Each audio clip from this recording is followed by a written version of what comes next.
Jake Ejercito sa cast ng Can't Buy Me Love na pinagbibidahan ni Donnie Pangilinan at Bel Mariano.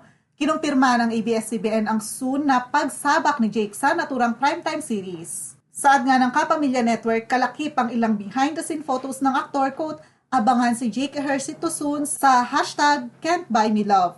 Naging bahagi na si Jake ng ilang teleserye ng ABS-CBN kabilang na nga ang Linlang at ang Family Affair. Bukod sa Don Bell, ilan pang kasali sa Can't Buy Me Love sina Maris Racal at Anthony Jennings.